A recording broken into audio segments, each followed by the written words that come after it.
Hello mga Kaps and welcome back again sa ating YouTube channel. Maraming salamat sa suporta nyo.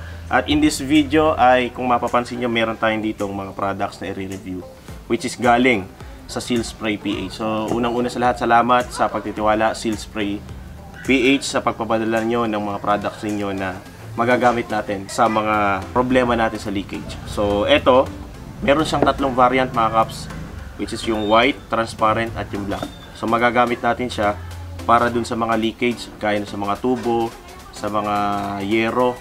Kasi po pwede siyang gamitin mga Kaps sa kahoy, sa plastic, sa simento o kaya dun sa bakal. So magagamit talaga natin siya.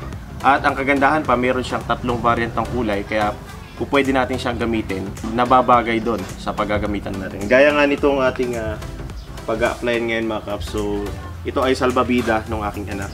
Nga lang, nabutas kasi siya dahil kinagat ni Ellison. So, yun. Oh no! Napagdiskitahan niya, kinagat niya kaya meron siyang butas mga Kaps. So, isa ito sa paggagamitan natin ng Seal Spray. Okay? Gagamitin din natin siya sa iba pang mga butas gaya ng sa yero at iba't iba pa. So, sa mga, basta dun sa may mga butas. So, paano?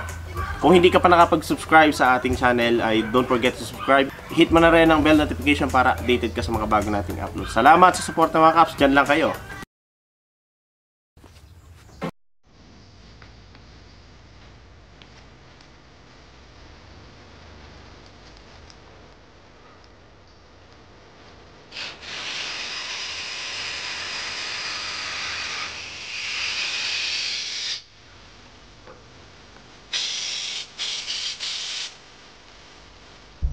So mga Kaps, kung mapapansin nyo, may butas itong ating salbabida.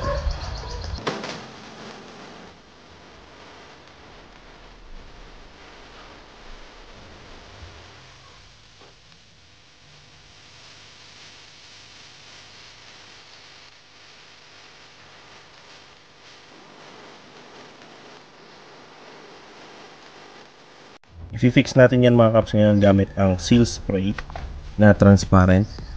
Ayan. Para hindi siya masyadong halatain dito sa salbabida mga Kaps.